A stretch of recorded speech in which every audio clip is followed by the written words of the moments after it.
Olá, eu sou Eurico e junto com a Mirna iremos falar um pouco sobre a escrita de sinais Sign Writing. O sistema de escrita de sinais é uma escrita visual direta através da qual é possível ler e escrever as línguas de sinais sem a necessidade de tradução para uma língua oral. O Sign Writing é internacional e pode ser usado para escrever qualquer língua de sinais do mundo. A escrita de línguas de sinais foi desenvolvida em 1974 por Valerie Sutton, uma dançarina que havia 2 anos antes desenvolvido o Dancing Rhyme, um sistema escrito de danças. Embora não tenha sido o primeiro sistema de escrita para línguas gestuais, o Sunny Rhyme foi a primeira que conseguiu representar adequadamente informações como as expressões faciais, a postura do gestuante ou se a frase é longa ou curta. Antigamente, os usuários da língua de sinais não tinham como escrever a sua própria língua. Isso quer dizer que para escrever, eles precisavam usar a língua oral. Nessa língua, a maioria dos surdos encontravam muitas dificuldades de expressão, mesmo depois de muitos anos de escolaridade. Com a escrita da língua de sinais, agora existe a possibilidade dos surdos escreverem no seu próprio idioma, sem terem que usar a língua oral. A escrita da língua de sinais usa um grande conjunto de símbolos. Cada símbolo representa uma concepção visual das mãos, movimentos, dinâmica, tempo, cabeça, rosto, tronco ou membros. Os símbolos são combinados para formar um sinal específico. Para que as pessoas comecem a aprender a língua de sinais, a primeira coisa que se deve ensinar é o alfabeto manual em Libras. Ele é produzido por diferentes formatos de mãos que representam as letras do alfabeto escritos e é utilizado para escrever no ar, ou melhor, soletrar no espaço neutro, o nome da pessoa, lugares e outras palavras que ainda não possuem sinal.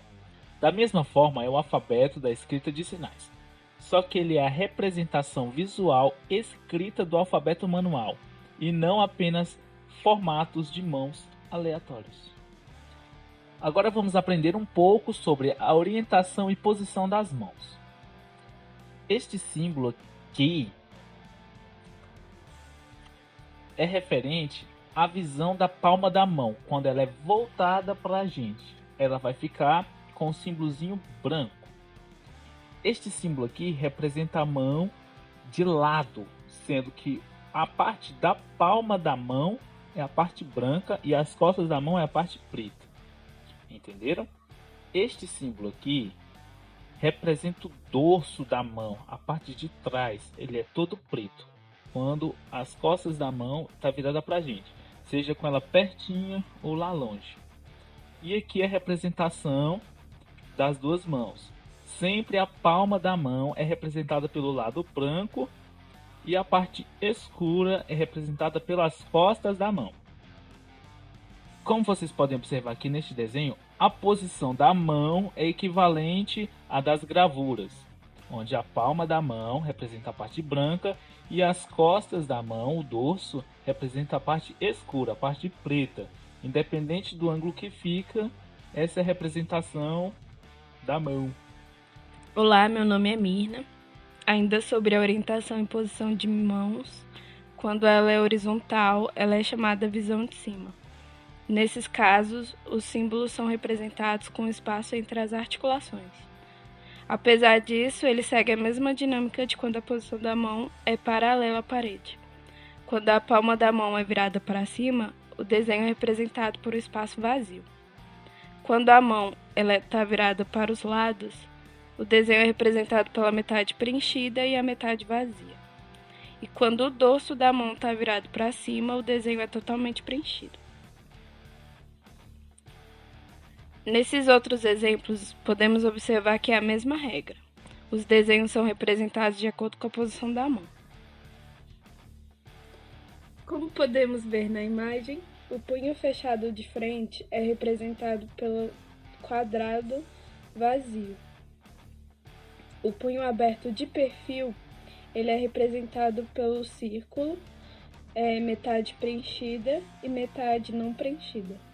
A preenchida, ela refere-se ao dorso e a metade não preenchida, ela se refere à palma. A mão plana de frente é essa figura. Ela também, assim como o quadrado, ela não é preenchida. Temos também a mão curvada de perfil. Ela vai ter esse formato justamente referindo-se ao dedo, a posição dos dedos. E ela vai ser metade preenchida, que refere-se ao dorso, e a metade não preenchida, que vai se referir à palma. O punho fechado, indicador estendido de frente, vai ter esse formato de D mesmo. O quadrado, como a gente já viu, o quadrado vazio, ele vai se referir ao punho. E esse tracinho para cima, ele vai se referir ao indicador.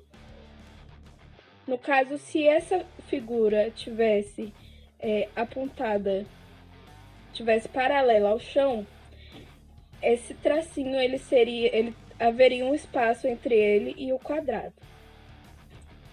O punho aberto, indicador estendido de perfil, ele vai ser representado pelo círculo, metade preenchida e metade não preenchida, com um tracinho. A mão plana aberta, forma de 5 de frente, ela vai ter esse formato também, como a gente viu. A figura da mão plana de frente, mas os 5 dedos.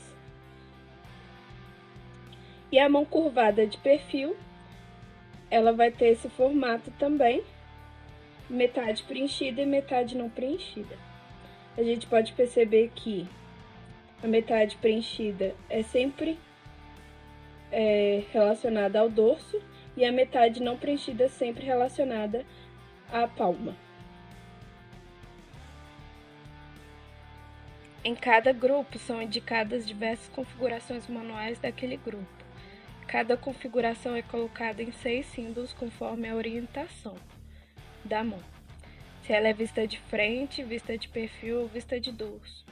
E conforme a posição da mão também, perto do corpo ou separada do corpo. Nessa tabela aqui abaixo, dá o conjunto de símbolos para o primeiro grupo. Frente, perfil, dorso, frente, perfil, dorso. Enfim. Além da posição e orientação das mãos, os sinais possuem movimentos e para representar isso em desenho são utilizados as setas. Nesse caso, as setas com 2 traços indicam se o movimento é para cima ou para baixo, ou na diagonal para cima ou na diagonal para baixo. Quando as setas possuem apenas um traço, elas indicam se o movimento é para frente, para trás, ou diagonal para frente, diagonal para trás. Na escrita dos sinais, existem 6 símbolos de contato que são utilizados quando a mão predominantemente toca o corpo. O símbolo tocar é representado pelo asterisco e ele significa que a mão toca suavemente alguma parte do corpo. O escovar ele é representado com um círculo e no centro um ponto preto. Isso significa que a mão com este contato arrasta-se levemente sobre a superfície e depois se separa, como é o exemplo de entrar. O esfregar ele é representado pelo símbolo espiral. O movimento para esfregar se move, mas continua na superfície. O contato de bater ele é representado por 2 linhas cruzadas e significa que uma mão bate com força na superfície, como é o exemplo de pagar.